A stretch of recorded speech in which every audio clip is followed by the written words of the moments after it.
The alarm screamed through the bridge of the Valiant as Captain Jake Morrison watched the alien fleet materialize from hyperspace. 12 vessels, each one pulsing with the same sickly green bioluminescence that had consumed half the galaxy in 3 months. His hands gripped the command chair as the communications officer spun toward him. "Captain, they're hailing us!" Same pattern as before. Jake knew what that meant. Every species that answered those hails ended up infected within hours. The Zenthari had fallen first.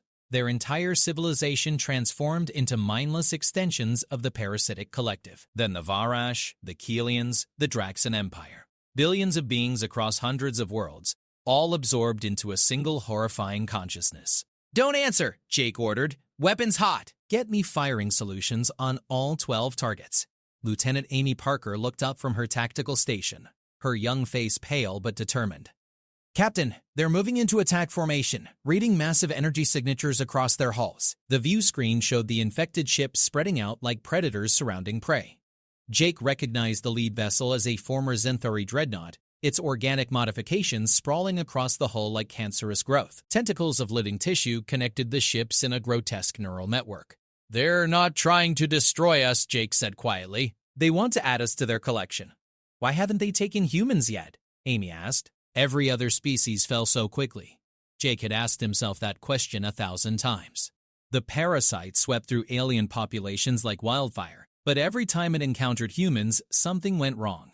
The infection couldn't take hold. Scientists theorized it was something in human biology, some quirk of evolution that made them incompatible hosts. Whatever the reason, humanity remained the last free species in known space.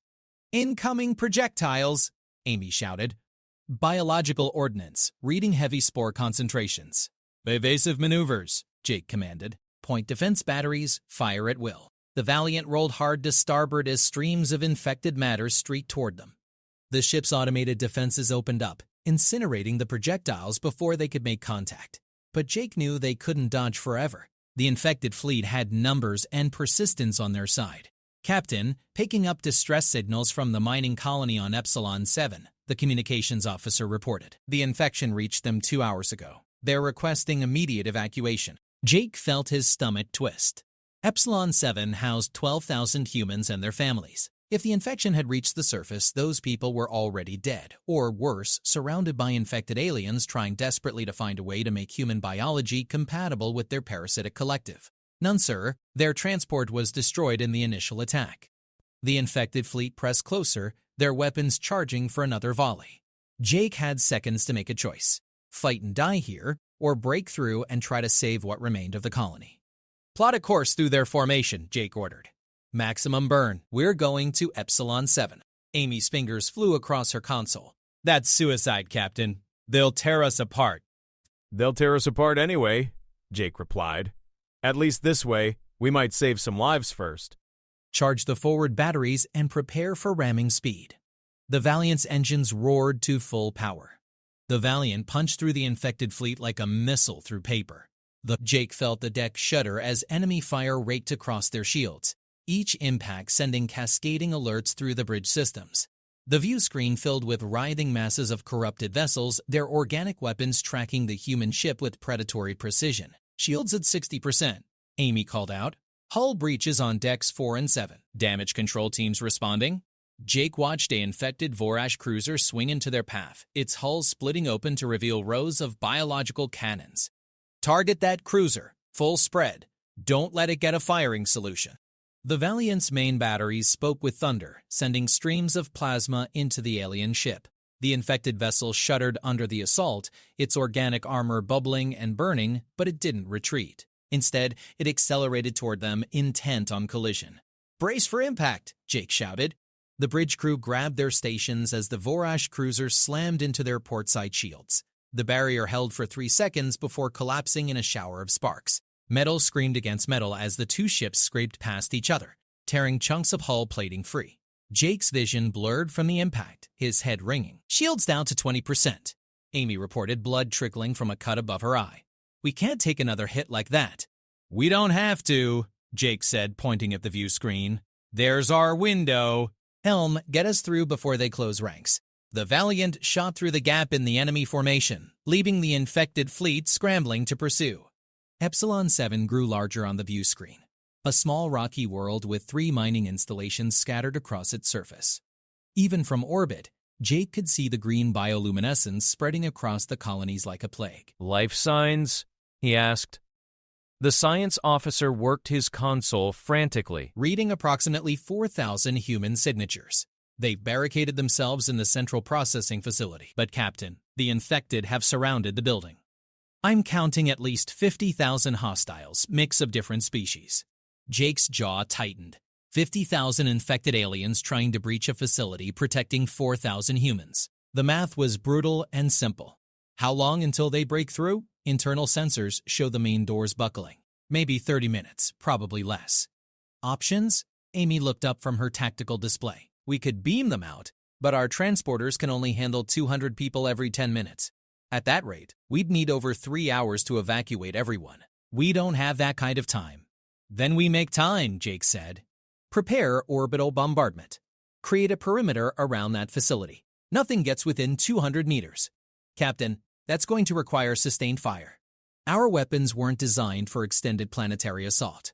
We'll drain our power reserves in under an hour. Then we better make every shot count. Commence firing. The Valiant's weapons arrays lit up the darkness of space as they poured destruction onto Epsilon 7's surface. Precision strikes vaporized clusters of infected aliens, each detonation sending shockwaves through the horde. The creatures didn't flee or scatter. They simply redirected their advance, flowing around the bombardment zones like water around rocks. Jake watched the tactical display as the transporter teams began pulling survivors from the facility. 200 souls materialized in the cargo bay every cycle, terrified families and exhausted miners stumbling through the transport buffer. But for every person they saved, the infected drew closer to breaching the perimeter. Captain, we have a problem, the science officer said. The infected are adapting. They're using their dead as shields, building walls of biomass to absorb our fire. On the view screen, Jake saw the horrifying truth.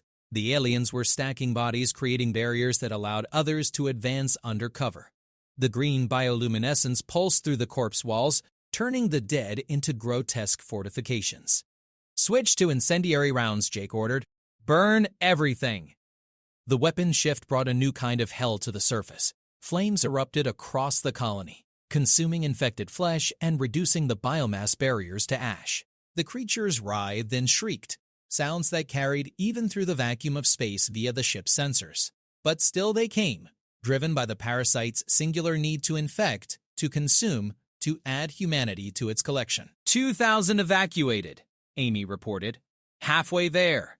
An alert blared across the bridge. Captain, the infected fleet just entered orbit. They're positioning themselves to cut off our escape route.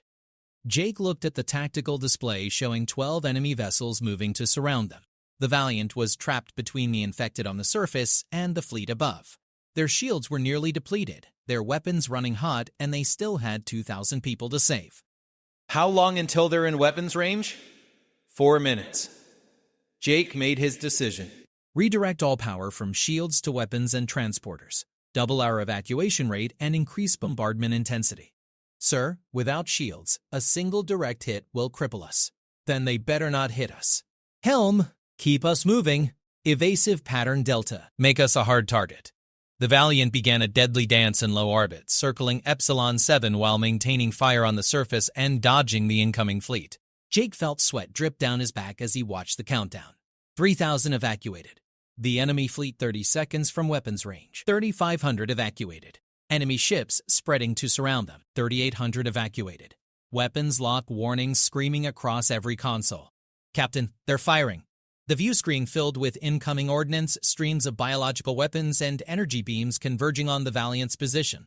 Jake gripped his chair as the helm officer threw the ship into a violent corkscrew, barely avoiding the initial salvo. Explosions blossomed around them, close enough that Jake could see individual spores splattering against the hull. 3,900 evacuated, Amy called out. 100 to go. Concentrate fire on the facility entrance, Jake ordered. I want that door clear for the final group.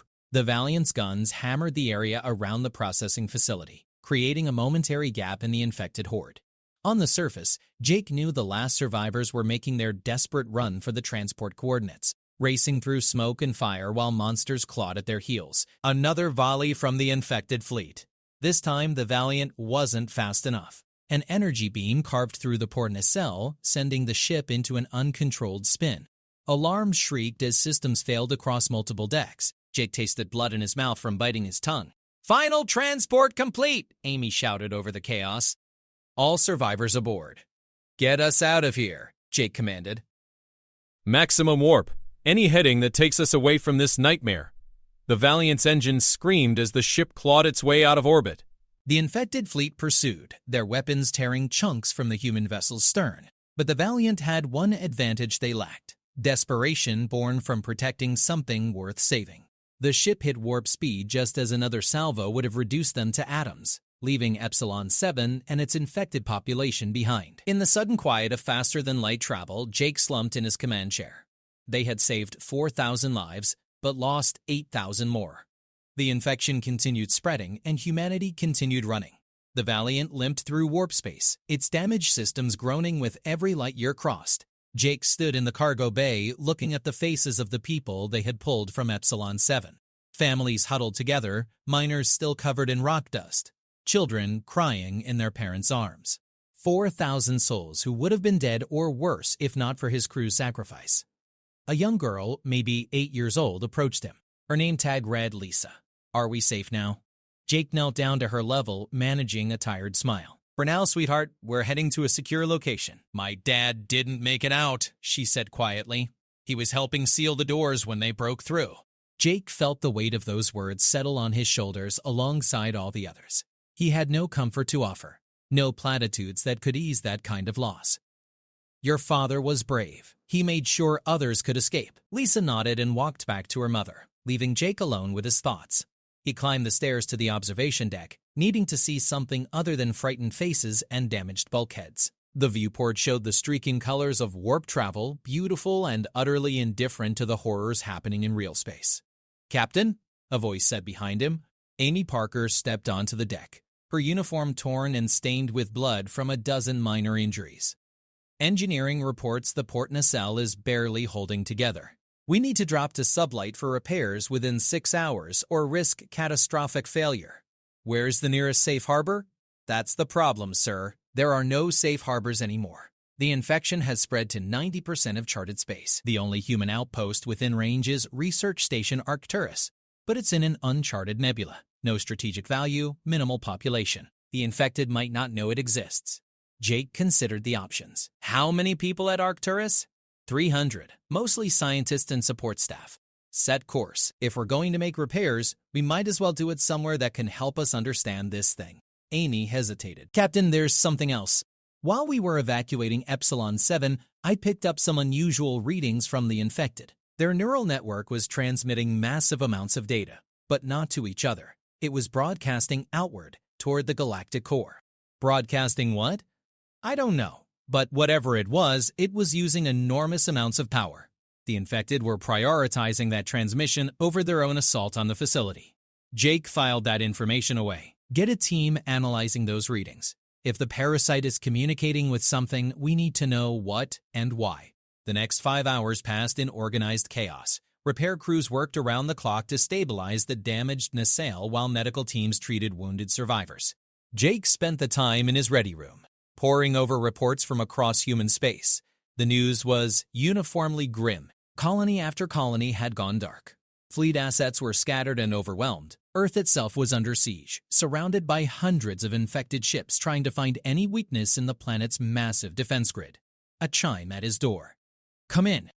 Commander Kyle Roberts entered, the chief science officer looking haggard after analyzing the data from Epsilon 7. "Captain, you need to see this. Those transmissions Amy picked up, we've been running analysis, and the results are disturbing." Kyle activated the holographic display above Jake's desk. It showed a complex waveform pattern pulsing with mathematical precision.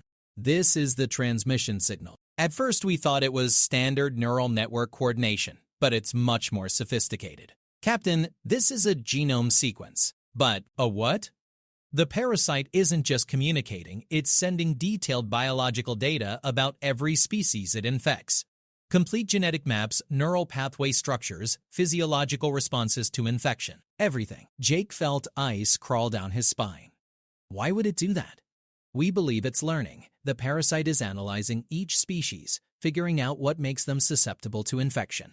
And Captain, we've detected return transmissions. Something at the galactic core is sending data back, helping the parasite adapt and evolve. Show me the infection timeline.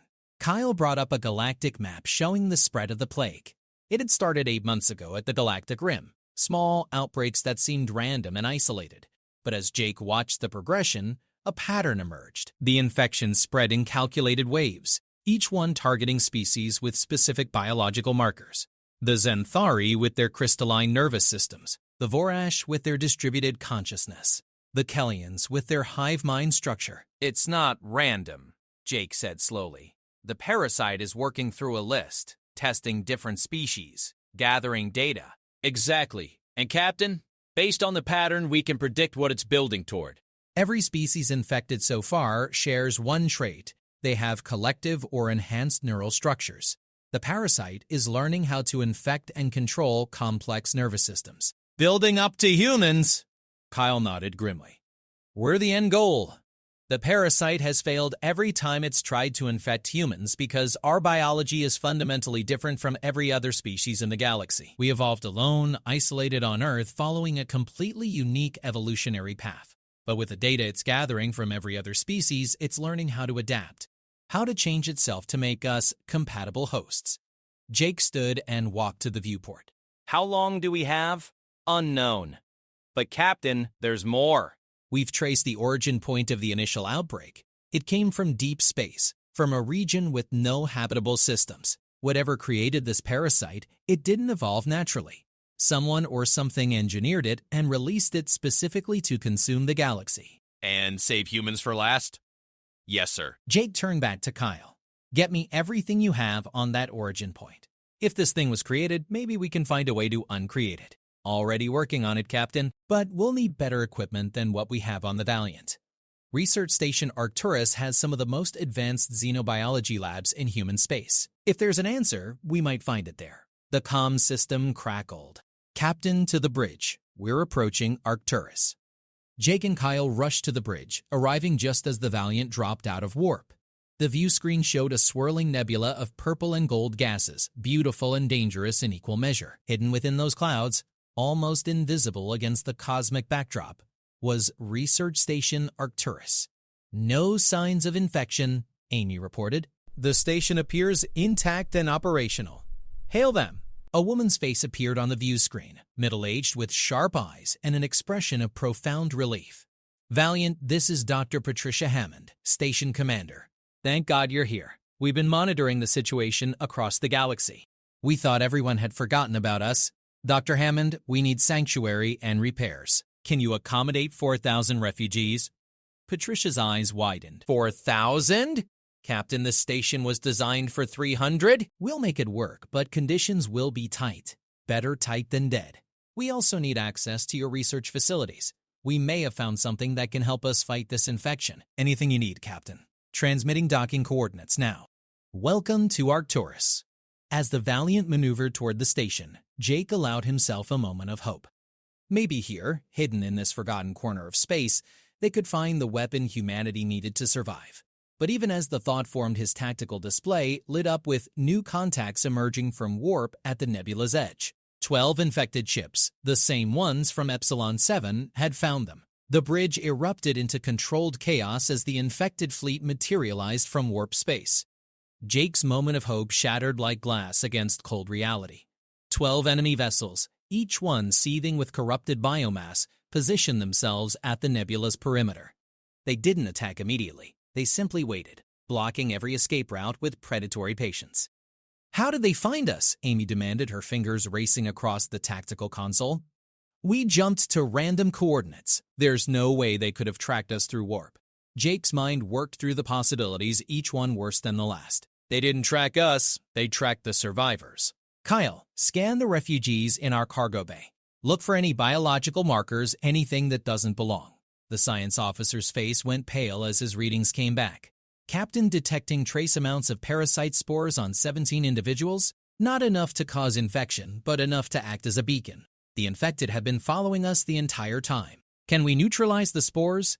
Yes, but it'll take hours to process everyone through decontamination. We don't have that kind of time. On the view screen, the infected fleet began moving inward, advancing through the nebula's outer layers.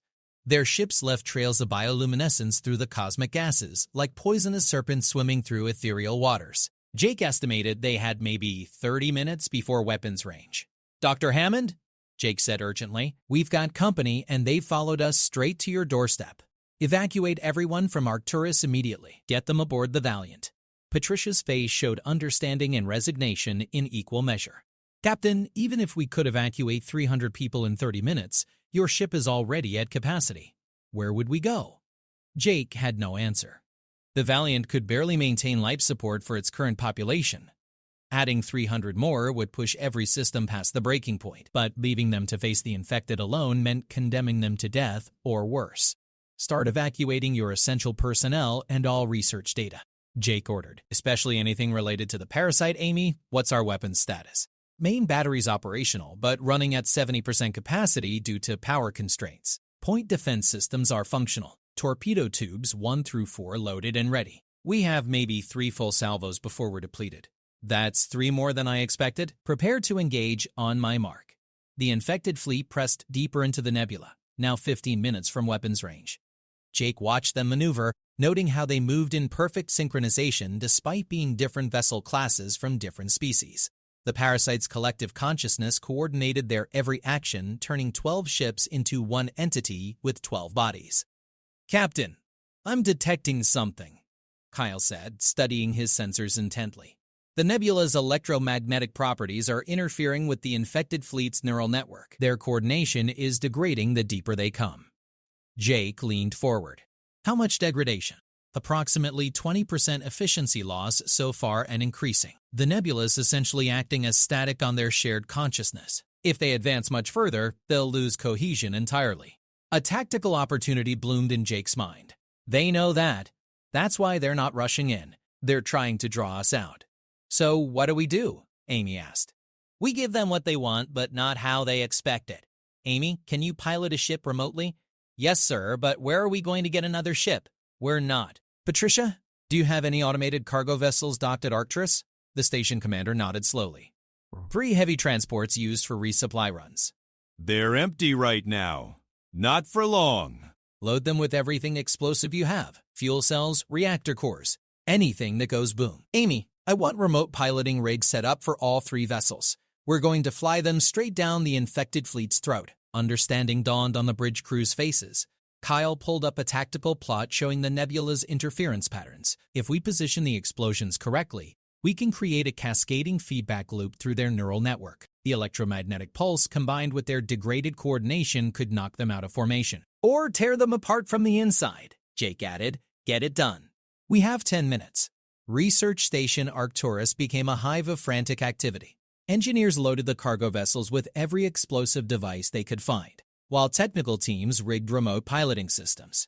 Jake watched the countdown, knowing that timing would be everything. Too early and the infected fleet would simply evade. Too late and they would be too close to Arcturus to risk the explosions. "Captain, evacuation teams are bringing the last of the essential personnel aboard now," Patricia reported. "All critical research data has been transmitted to Valiant's computers." "Good. Undock your station and move it deeper into the nebula. The interference should hide you from their sensors. And you, we're going to make sure they're too busy to look for you." The 3 cargo vessels separated from Arcturus, their engines burning bright as they accelerated toward the infected fleet. Amy sat at a specially rigged console, her hands dancing across holographic controls as she piloted all 3 ships simultaneously. On the view screen, the infected vessels noticed the approaching transports and adjusted their formation, spreading out to intercept. "They're taking the bait," Amy said, adjusting course to compensate for their movement. Jake watched the tactical display as the cargo vessels wove through the nebula, leading the infected fleet deeper into the electromagnetic interference. The enemy ships followed, their coordination degrading further with every passing second. Individual vessels began to drift slightly out of formation, their movements less precise. "Neural network efficiency down to 40%, Kyle reported. "The nebula's really doing a number on them." "Wait for it," Jake cautioned. "We need them deeper." The infected fleet pressed forward, now committed to intercepting the cargo vessels. Their weapons began charging, preparing to destroy what they thought were fleeing transports. That's when Amy made her move. With a few commands, she sent all 3 vessels into evasive spirals, forcing the infected ships to cluster together as they tried to acquire firing solutions. "Now," Jake ordered. Amy triggered the detonations. 3 massive explosions erupted simultaneously, vaporizing the cargo vessels and catching 6 infected ships in the overlapping blast zones. The combined force of ruptured reactor cores and ignited fuel cells created a miniature star in the heart of the nebula. But the real damage came from what Kyle had predicted. The electromagnetic pulse from the explosions fed back through the weakened neural network, amplifying through the collective consciousness like a shockwave through water. The infected ships convulsed. Their organic modifications writhed and spasmed as the feedback loop tore through their shared minds. 2 vessels simply exploded, their corrupted systems unable to handle the neural overload. 3 more went dead in space, their crews incapacitated by the psychic backlash. The remaining 7 ships broke formation, each one struggling independently as the parasite's collective consciousness fragmented under the assault. "Target the disabled vessels," Jake commanded. "Don't give them time to recover." The Valiant's weapons spoke with renewed fury, pouring fire into the helpless infected ships. Without their coordination and hive mind advantages, they were just damaged vessels crewed by confused monsters. One by one, they died under the Valiant's assault, their hulls rupturing and spilling corrupted biomass into the nebula's swirling gases. But 7 ships remained, and they were adapting. Jake watched as they began moving erratically, abandoning their synchronized tactics in favor of individual attacks.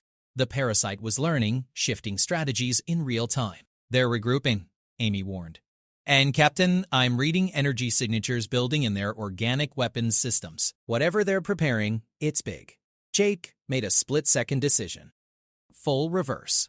"Get us back to Arcturus. We need the station's defensive batteries." The Valiant executed a violent 180-degree turn, racing back toward the research station with 7 infected ships in pursuit. The nebula's gases streaked past the viewports as they pushed the damaged engines beyond safe limits. Behind them, the infected vessels unleashed their new weapon, streams of concentrated biomass that pulsed with sickly green light. "Evasive!" Jake shouted, but there was nowhere to evade. The weapon hit their stern shields, and Jake felt the deck buck beneath him. Alarms shrieked as the biomass ate through their defenses like acid through paper. He watched in horror as the tactical display showed the infection spreading across their hull, tendrils of living tissue burrowing into the ship's superstructure. "Hull breaches on decks 8, 9, and 10, Amy reported, her voice tight with fear. "The biomass is inside the ship, Captain. It's spreading through the corridors." Jake slammed his fist on the comm button. "All hands, seal bulkheads around the infected sections. Security teams, arm yourselves with incendiary weapons. Burn anything that moves. Vent atmosphere in compromised areas if necessary." Through the ship's internal sensors, Jake watched the nightmare unfold. Tentacles of corrupted tissue crawled through corridors, seeking human victims to infect. The crew fought back with flamethrowers and plasma cutters, incinerating the biomass before it could spread further. But for every meter they reclaimed, the infection found new pathways through conduits and ventilation shafts. Research Station Arcturus loomed ahead, its weapons batteries coming online. Patricia's voice crackled over the comm. "Valiant, we're tracking the infected ships. Engaging now." The station's defensive lasers lanced out, catching 2 infected vessels in crossfire. The beams burned through corrupted hulls, causing secondary explosions that tore the ships apart. But the remaining 5 pressed their attack, focusing their fire on both Valiant and Arcturus simultaneously. "Captain, the infection in our lower decks is approaching life support systems," Kyle warned. "If it reaches the environmental controls, it could spread spores through the entire ship's atmosphere." Jake felt the walls closing in. They were fighting battles on 2 fronts simultaneously, in space and within their own vessel. He needed a solution that addressed both threats, and he needed it in the next 30 seconds before everything fell apart. Then, he saw it. The nebula's densest region lay directly between Valiant and the infected fleet, a churning mass of electromagnetic chaos that would cripple any ship foolish enough to enter. It would also cripple Valiant, but maybe that was exactly what they needed. "Helm, hard to starboard. Take us into the densest part of the nebula." The helm officer turned, disbelief on his face. "Sir, that'll knock out every system we have." "That's the idea. The infection spreading through our ship uses a neural network just like the infected fleet. If we fly into that electromagnetic storm, it'll fry the parasite's ability to coordinate and spread. It'll also fry our ability to fly the ship or maintain life support. Then we better make sure we're close to Arcturus when we do it. Amy, calculate a trajectory that brings us out near the station. We'll have maybe 5 minutes of dead systems before we can restart. And if the infected ships follow us in, they won't. Their neural network is already compromised. Going into that storm would destroy their collective consciousness completely. They'll break off pursuit rather than risk it. Jake's gamble played out exactly as predicted. The Valiant plunged into the electromagnetic maelstrom, and every system on the ship immediately failed. Lights died. Gravity cut out. Life support went silent. In the sudden darkness, Jake felt his body lift off the deck as artificial gravity ceased. Emergency lighting flickered on, casting everything in blood-red illumination. Through the viewports, he saw the infected biomass spreading through the lower deck suddenly convulse and go still. Without the neural network coordinating its growth, the tissue began to necrotize, dying as quickly as it had spread. The infection, eating through Valiant's hull, withered and turned black, crumbling to ash. But the infected fleet didn't follow. Just as Jake predicted, they broke off at the edge of the electromagnetic storm, unwilling to risk the same fate. The 5 remaining ships held position, waiting like vultures for the Valiant to emerge. "Status report," Jake called out in the darkness. Kyle's voice came back strained but controlled. "Main power offline. Backup generators initiating restart sequence. Life support will be back online in 3 minutes. Engines and weapons. In 5, we're drifting toward Arcturus on momentum alone." Jake pulled himself toward the command chair using handholds, his body floating in zero gravity. Around the bridge, crew members did the same, everyone working their emergency protocols with practiced efficiency. Outside, the nebulous gases swirled around the dead ship, beautiful and indifferent to the human drama playing out within. "Captain, we have a problem," Amy said, her voice cutting through the darkness. "The infected ships are moving to intercept our drift path. They've figured out where we'll exit the storm. We'll come out of this dead in space, right in their weapons range." Jake's mind raced through options. They needed to restart their systems before reaching the storm's edge, but the electromagnetic interference would prevent any successful reboot until they cleared the densest regions. It was a timing nightmare, and the infected fleet had positioned themselves to exploit it perfectly. "How long until we drift clear of the interference? 4 minutes, 30 seconds. And how long until we drift into their weapons range? 4 minutes, 45 seconds. 15 seconds. That's all the margin they had to restart critical systems and mount a defense. It wasn't enough time. Not by half. Jake looked around the darkened bridge at his crew, at the faces of people who had followed him through hell and back, who trusted him to find a way out of impossible situations. "Patricia," Jake called over the emergency comm system, which ran on independent power. "I need your station's tractor beams ready in exactly 4 minutes. Can you do that?" "What do you have in mind, Captain?" "You're going to slingshot us. When we clear the storm, lock onto Valiant with your tractor beams and sling us past the infected fleet at maximum velocity. The momentum will carry us out of their weapons range while buying us time to restart our systems." "Captain, the stress on your hull could tear your ship apart. You're already damaged." "Then we better hope the structural integrity holds. It's this or nothing." The next 4 minutes felt like hours. Jake floated in the red-lit darkness, watching the countdown on his emergency display. Around him, engineers worked frantically to prepare systems for immediate restart. The instant they cleared the electromagnetic interference, they would have seconds to bring weapons and shields online before the infected fleet opened fire. 3 minutes. The ship's emergency lights flickered as backup generators struggled to maintain minimum power. Jake could hear the groaning of stressed metal as the damaged hull flexed in ways it was never designed to. 2 minutes. Amy had pulled herself to the weapons station, ready to initiate the startup sequence the moment power returned. Kyle floated nearby, prepared to divert all available energy to defensive systems. 1 minute. Through the viewport, Jake could see the swirling gases beginning to thin. The edge of the electromagnetic storm approached, and beyond it, 5 infected ships waited with weapons charged and ready. 30 seconds. The emergency comm crackled. Patricia's voice, tense but steady. "Arcturus to Valiant, tractor beams locked on your position. Ready to engage on your mark." 15 seconds. Jake gripped his command chair, securing himself for what came next. "All hands, brace for acceleration. This is going to get rough." 0.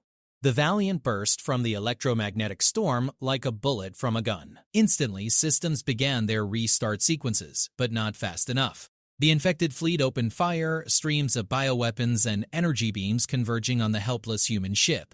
That's when Arcturus's tractor beams engaged with a force that made the hull scream.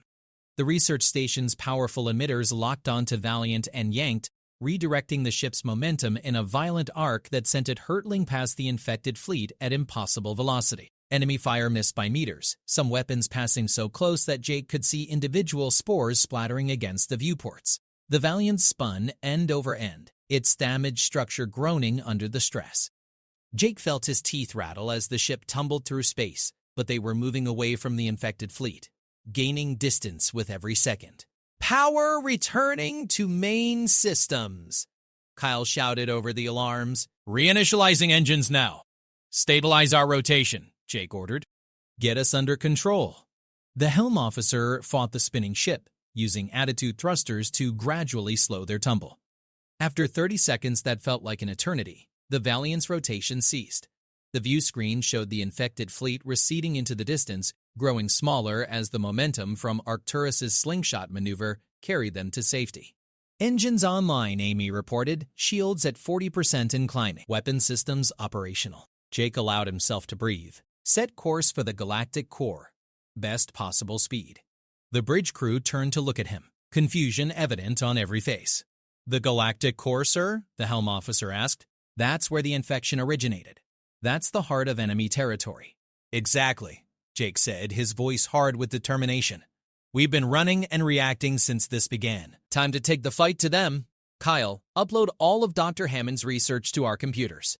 If we're going to end this, we need to find the source and destroy it." As the Valiant accelerated away from the nebula, leaving Research Station Arcturus hidden in the cosmic gases, Jake stared at the tactical display showing the Galactic core. Somewhere in that dense cluster of stars, something had created the parasite and unleashed it on the galaxy. Something that had systematically infected every species except humans, gathering data and adapting, preparing for a final assault on the last free civilization. The hunt was over. Now came the counterattack. The Valiant pushed through hyperspace at maximum velocity, its damaged engines protesting every light year. Jake stood in the war room, studying holographic projections of the Galactic core while his senior officers gathered around the central table. The room hummed with quiet determination, every person present understanding they were planning a suicide mission. "Kyle, show them what we found in Arcturus's research data," Jake ordered. The science officer brought up a three-dimensional map of the galaxy infection zones marked in pulsing green. Dr. Hammond's team made a breakthrough 2 weeks ago. They traced the parasite's origin to a specific sector in the galactic core called the Void Cluster. It's a region dense with neutron stars and black hole remnants, gravitationally unstable and nearly impossible to navigate. "Sounds like a perfect place to hide something," Amy observed. The research team detected artificial structures in the Void Cluster using deep space telescopes. Whatever's generating the parasite isn't natural. It's a facility, likely ancient and possibly built by a civilization that predates every known species in the galaxy. Jake zoomed in on the sector, noting the treacherous spatial anomalies scattered throughout. Navigation options? The helm officer, a veteran named Chris, studied the map with a critical eye. "It's a nightmare, Captain. We'd have to drop out of warp every few light years to recalculate our course. One mistake and we get caught in a gravity well that'll crush us flat or slingshot us into a neutron star. How long to reach the Void Cluster? 8 days, if everything goes perfectly. Probably 10 if we're realistic." Jake turned to Amy. "What's our combat readiness?" "Repairs have restored shields to 70% maximum capacity. Main weapons are functional, but we're low on ammunition. 3 torpedo salvos remaining. Our hull's patched but not properly reinforced. One good hit in the wrong place and we're done. And we're flying into the most heavily infected region of the galaxy with 4,000 refugees aboard who can't fight or help in any meaningful way," Kyle added quietly. The weight of reality settled over the room. Every tactical analysis led to the same conclusion. This was a one-way trip. Even if they somehow reached the Void Cluster and destroyed the facility, the chances of fighting their way back out approached zero. "Alternatives?" Jake asked, knowing there weren't any but needing to hear it said aloud. "We could head for Earth," Chris suggested. "Link up with whatever's left of the fleet. At least die defending our homeworld instead of on some insane deep space raid." "Earth won't survive another month," Kyle said, bringing up new data. The infected have been adapting their tactics since Epsilon 7. They're learning to bypass our defensive grids. It's only a matter of time before they find a way through. And when they do, 7 billion people will be trapped on a planet with nowhere to run. Then we're Earth's last hope, Jake said firmly. If that facility in the Void Cluster is coordinating the infection, feeding data back to help the parasite adapt, then destroying it might buy humanity time to develop real countermeasures. It might be the only chance the species has. Or we could be throwing away the lives of everyone on the ship for nothing, Amy countered. Captain, I'll follow you anywhere, but the crew deserves to know what we're really doing here. This isn't a military strike. It's a desperate gamble. Jake met her eyes. You're right. Which is why I'm not ordering anyone to come. As soon as we drop out of warp, I'm taking volunteers. Anyone who wants to stay behind can take the shuttles and head for human space. Try to find safety somewhere. But I'm going to the Void Cluster whether I'm commanding a warship or flying a shuttle alone. You won't be alone, Captain, Kyle said immediately. I'm in. Me too, Amy added. Around the table, every officer volunteered without hesitation. Jake felt pride and sorrow in equal measure. These people knew they were flying toward their deaths, and they chose to follow him anyway. Then let's make sure their sacrifice means something. Kyle, I want continuous analysis of every piece of data from Arcturus. If there's a weakness in that facility, I need to know it. Amy, drill the crew on combat operations. When we reach the Void Cluster, we'll be fighting through heavy resistance. Chris, plot the safest route you can find. I'd rather arrive a day late than not at all. As the officers dispersed to their duties, Jake returned to the main bridge. The view screen showed the streaking colors of hyperspace, beautiful and hypnotic. Somewhere ahead, beyond the cosmic horizon, lay answers to questions humanity had been asking since the plague began. Who created the parasite? Why target the entire galaxy? And most importantly, how could it be stopped? The days passed in tense routine. Repair crews worked around the clock, coaxing damaged systems back to operational status. Medical teams treated wounded refugees and monitored everyone for signs of infection. The Valiant dropped out of warp regularly to navigate around gravitational hazards, each course correction burning fuel they couldn't spare. On day 5, they encountered their first resistance. A patrol of 3 infected ships appeared on sensors, former human vessels corrupted by the parasite. The sight of familiar designs twisted into organic nightmares hit the crew hard. These weren't alien ships anymore. They were seeing humanity's future if they failed. Battle stations, Jake ordered quietly. The engagement was brief and brutal. The infected ships fought with human tactical knowledge augmented by the parasite's collective consciousness. They anticipated the Valiant's maneuvers, coordinated their fire with inhuman precision, and showed no regard for their own survival. But they lacked one crucial element. They couldn't adapt to truly unpredictable behavior. Amy exploited that weakness, ordering seemingly random attack patterns that violated standard military doctrine. Shots that missed their targets intentionally to set up follow-up strikes from unexpected angles. Defensive maneuvers that left them vulnerable in one direction while concentrating firepower in another. The infected couldn't process tactics that made no logical sense, and that confusion cost them. All 3 ships were destroyed, but the Valiant paid a price. Another 10% of their shields burned out, and they expended one of their 3 remaining torpedo salvos. 2 shots left, Amy reported grimly. And we're still 3 days from the Void Cluster. Make them count, Jake said, knowing that when those torpedoes were gone, they would have nothing but point defense weapons and prayers. Day 7 brought them to the edge of the galactic core, and the sight stopped every crew member in their tracks. The view screen filled with hundreds of thousands of stars packed so densely that they illuminated space like daylight. Between them, visible as dark wounds against the stellar backdrop, were the gravitational anomalies. Neutron stars spinning at impossible speeds, black holes warping reality around themselves, and the twisted remnants of supernovas creating maze-like barriers of radiation. "Welcome to Hell's front door," Chris muttered from the helm. The Valiant dropped to sublight speed, crawling through the dense stellar environment. Navigation became a minute-by-minute exercise in survival, plotting courses around one hazard only to find 3 more blocking their path. The ship's sensors screamed constant warnings about radiation levels, gravity shear, and spatial distortions. And everywhere, threading through the chaos like veins through flesh, were infected ships. Hundreds of them, from small scouts to massive dreadnoughts, all bearing the sickly green bioluminescence of the parasite. They moved through the hazardous environment with eerie confidence, as if the collective consciousness could predict and navigate the gravitational chaos that threatened to destroy the Valiant at every turn. "They're not patrolling randomly," Kyle observed, studying their movement patterns. "They're following specific routes, like corridors through the anomalies. The parasite has mapped the entire region."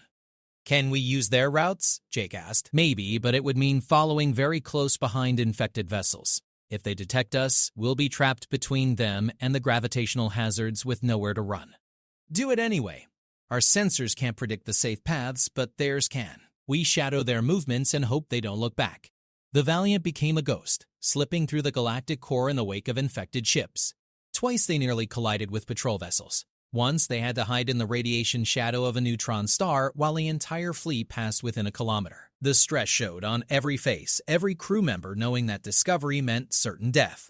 On day 9, Kyle detected the facility. It appeared on long-range sensors as a massive artificial structure orbiting a dormant black hole, using the gravitational anomaly as both power source and defensive barrier.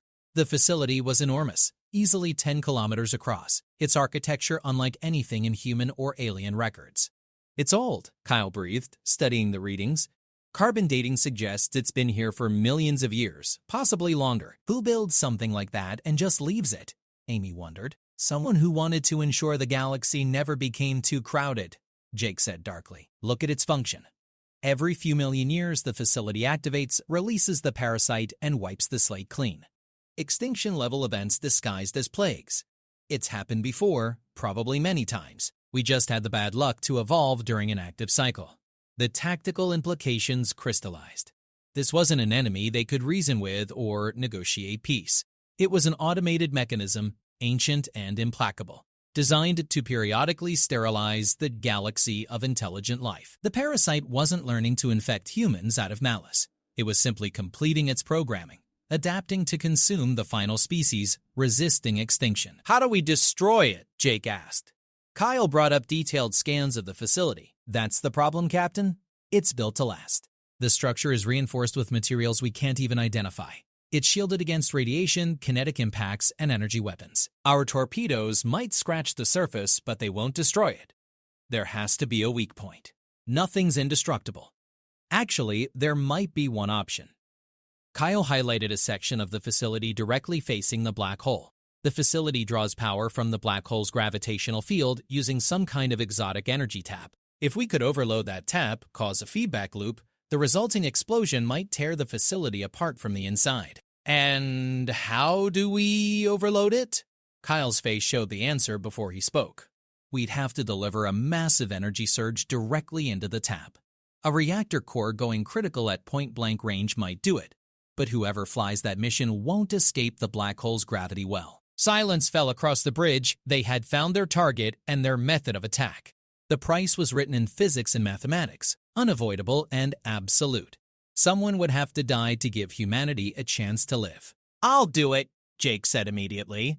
"Like hell you will," Amy shot back. "The Valiant needs its captain. I'll take a shuttle with the reactor core. It's my mission, my responsibility. It's our mission, our fight. We vote on it like we vote on everything else." Amy looked around the bridge. "All in favor of the captain not getting to play hero?" Every hand went up. Jake felt frustration and affection war within him. These people had followed him across the galaxy, and now they were denying him the chance to make the ultimate sacrifice in their place.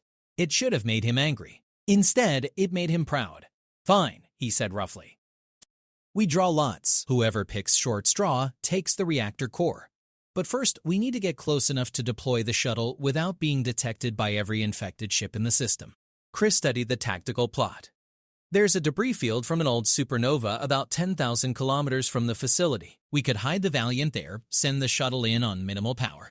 The black hole's radiation should mask the energy signature until it's too late for the infected to respond." Jake nodded slowly. The plan was insane, desperate, and based entirely on hope that ancient machinery would behave the way Kyle predicted. In other words, exactly the kind of plan they had been running on since Epsilon 7. The only difference was this time, there would be no escape, no last-second rescue. This was humanity's final throw of the dice. "Make it happen," Jake ordered. "We attack in 6 hours." That gives engineering time to rig a reactor core for remote detonation and everyone time to make their peace with whatever gods they pray to. Dismissed. As the crew dispersed, Jake remained alone on the bridge, staring at the view screen image of the ancient facility. Somewhere in that structure, the parasite's control consciousness resided, coordinating the infection of entire worlds, adapting to consume humanity. In 6 hours, they would either destroy it or die trying. Either way, the running was over. One way or another, this ended at the galactic core.